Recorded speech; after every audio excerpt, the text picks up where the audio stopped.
It's ups and downs in anything. Keep going, my nigga. It's better than I damn near had to sacrifice everything. Keep going. There's ups and downs in everything. Week 20. Damn, time goes fast when you're having fun. Week 20, segment 20. Rise and Fallers, where we simply take stock of our athletes over the previous week. Key point being the previous week. Don't let that go over your heads. But, before we get into it, I want to give an honorary riser. That is the hashtag A. You see the A out here. You see the A right here. See what this is? Winners win. At the top, it's just us. Over the weekend, we secured the First Division Championship, Bromley and South. First Division Championship. I believe it's the Jim Hampson. The Jim Hampson, First Division winners 2020, 2021. Shout out to us. That's the honorary rise of the week. That goes without saying. It was a hard-fought game. The highlights, full game, I believe, from first replay. I'll put a link here somewhere, especially on YouTube. But, you can watch the game, you can watch me do what I do. Didn't have the best of games, but, the win was the most important thing in the end, It was a battle. That's what it was, Even if you can't win nice, make sure you win ugly, and that's what we did. We won ugly. Shout out to Lass. Big shout out to Lass. They're going to be naming babies in 2020, 2021 called Lass. What a goal, what a header. A big shout out Rich, goal and assist. We got a goal for the penalty as well. You know what I mean? But with no further ado, let's get straight into it. Number one rise of the week. The first rise of the week is Gervonta Davis. The beast. He's now a free weight world champion from 130 pounds, 135, 140 pounds. That's super featherweight, that's lightweight, and that's super lightweight. Damn. Another key stat for you guys. Last 15 fights of editing KO. He's now, I believe it's 25 and 24 KOs. He hasn't been taking a distance in 7 years. He KO'd a guy who I haven't really heard of, but the guy's undefeated. I believe he had a record of 26 and 0 with 17 KOs before the fight, sorry. And, he won a WBA regular belt, so it's not the WBA, like the main belt, but, it's still a belt. Kind of similar to what Canelo did, just with a lesser name when he went up to fight Kovalev. You know what I mean? But I don't believe Canelo got a regular belt. I believe Canelo got a full belt. But the size difference was mad. 5'10" for the guy, 5'6" for Tank Davis. The guy was a good, solid technical fighter, being Barrios, the Aztec warrior.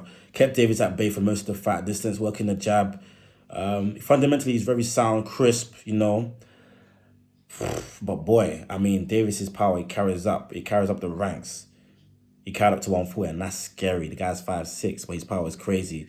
He got 2 knockdowns in the 8th round. Then he kind of punched himself out, took the 9th off.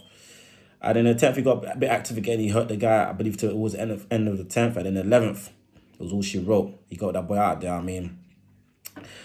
Straight after the main man, Floyd Mayweather, gave him words of encouragement, words of inspiration, saying that on the unofficial cards, Tank Davis was down, which was true. I believe, it was down or equal. It was very up in the air. But, Floyd Mayweather keeps it real. He keeps it the real deal. As much as you love him or hate him, but he keeps it a buck, and he kept it a buck with Tank. And, that body shot was key. The whole fight, and that's a body shot, I believe. The 2 body shots in the 11th got him down again. That's what kind of made the difference in the fight. Tank Davis still has stuff to work on, of course. His headwind was better. He still gets hit a bit too much for my liking, but the power is crazy. The combinations when they get going are a bit too crazy. I wish, like I say, be a bit more sound technically, more elusive, and get hit a little bit less more. Because, there will come a time where someone will necessarily, they won't get knocked out by your power. They may take that power or may prove it a bit ineffective. So you got to find other ways to win. And so you might have to box, show your boxing skills a bit more. But shout out to Gervonta Tank Davis. Free world champion. However, I need to see him fight real fighters though. Not real fighters, but as in the main guys. Big guys who want to see him fight the Haneys, the Garcias, the Teofimo Lopez's. Those type of guys. We need to see him fight the real boys at lightweight. We need to see that. I need to see him fight names because, even though Floyd's my guy, I still criticize him when it's due. He's kind of been nicely shaping Tank's career, kind of going it step by step. I need to see them take the big step up. You know what I mean? Face these guys with that bring clout. These guys with a solid resume. These guys with a solid backing. Let's see what they're worth. You feel me? But, from Gervonta Tank Davis, you go from from boxing to basketball. The boy Trae Young, Ice Trader Gang. It's cold out here.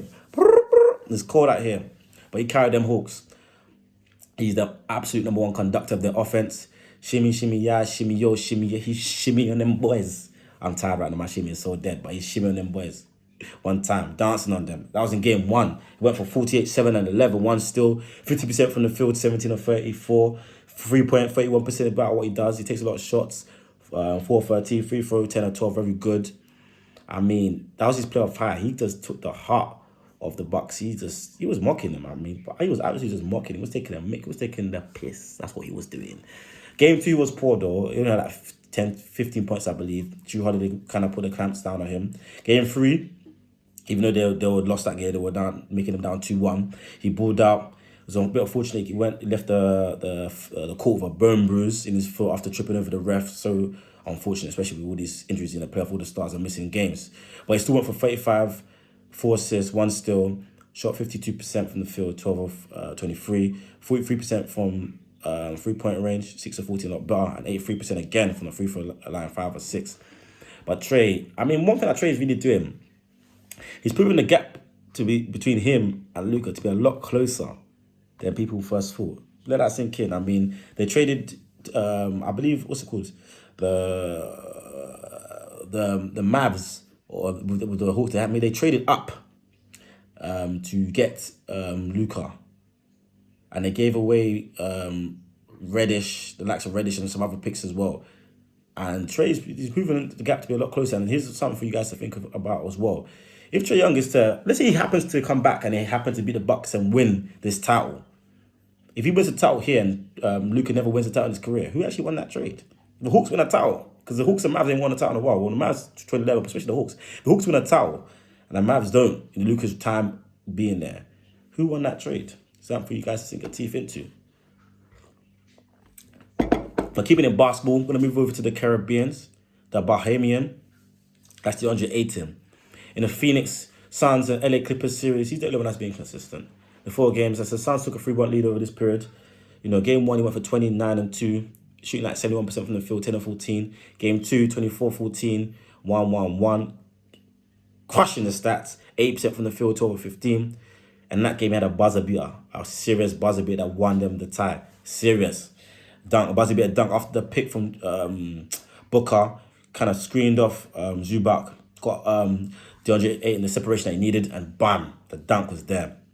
Game 3, 18-9, 1 steal, 2 blocks, you know, field goal 69%, 9 of 13. And game 4, 19-22, 3, 1 and 4. Again, crushing the stats, 57%, 8 of 14, 3 for 3 of 3, 100%. But he's shown the difference why it's making it harder for the Clippers is that he's not Gobert. He has offensive skills and he's more athletic, so he can guard on the perimeter. Like you can't play him off the floor like you did Gobert. You can't make him seem obsolete because he can defend well when needed. He's obviously not as good as Gobert, or as they say. But you know, offensively he brings a punch and he's versatile.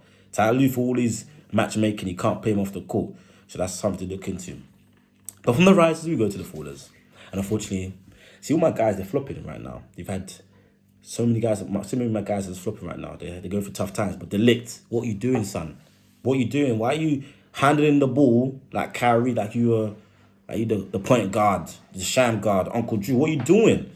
A moment of complete madness, you know, as he compounded his mistake. First you slipped, and then you compounded it by handling the ball to get sent off. And now your team is 1-0 down towards a man down 11 against 10 for the rest of the half. I believe it was a long time in the game. Because let the guy go through. He might miss the opportunity. He might score. Who knows? You guys can still regroup and come again. But yeah, when he got sent off, he kind of sealed the exit. There's no Van Dijk there at the back. So you're already out without your best defender because he's injured, and your second best defender is also another elite defender. He's sent off. I mean, that was just a complete moment of madness. His brain just went, he's gone. His brain just went left. But after that, it was all she wrote, and you know the Levers got sent packing. De Boer has now subsequently been sacked, or not sacked, he's left, mutual terms, blah, blah, blah, who cares, but he's gone. I mean, but De Ligt will come back stronger. He's made of stern stuff, so he'll come back stronger. The next faller is the one and only, whichever you want to call him. Is it George Paul? Is it Paul George? Is it Pandemic P? Is it Playoff P? Is it Way Off P? Who knows? Who knows what he's called? He's so up and down. He's literally the the embodiment of ups and downs and everything, because he's so up and down. It's crazy. He's absolutely crazy. So volatile. So you can't really get a good read on him. But he's not rising to the occasion to be the number one. He threw away the game with his 2 missed free throws in game 2, which is unlike him. He went 50% from the line, where he's usually like an 80% free throw shooter, very reliable. He's shooting poorly from the field, even when he's putting up big points. He lack of consistency. And this is, like I said, some days he's playoff P, some days he's pandemic P, some days he's way off P. Game 1, 34 points, but 38% from the field. Game 2, 26 points. He shot better from the field, 12.5% from deep, 50% from the line. Game 3, 27 points, but 35% from the field, and 27.3% from deep.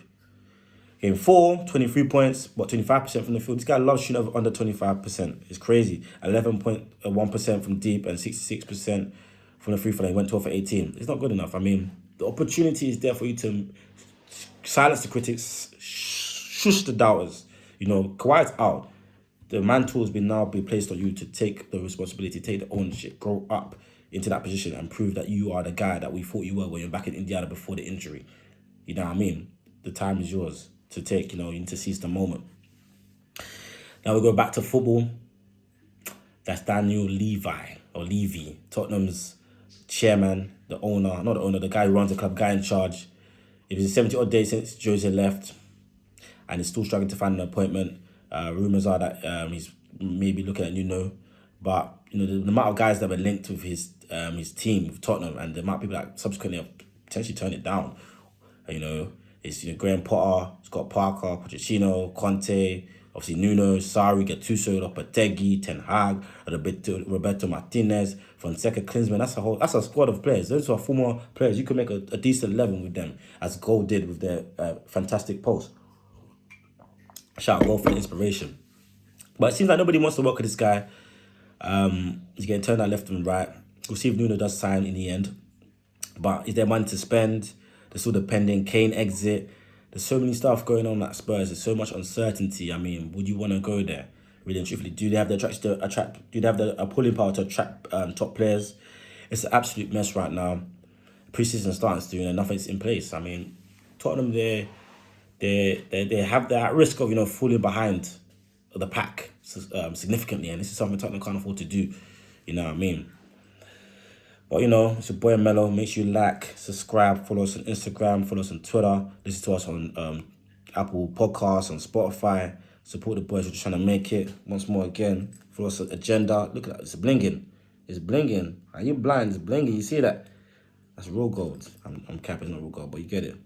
We're the champions of the world. But I'm not just talking, sometimes I get down in the field too. But it's your boy Mello, TMG, we out.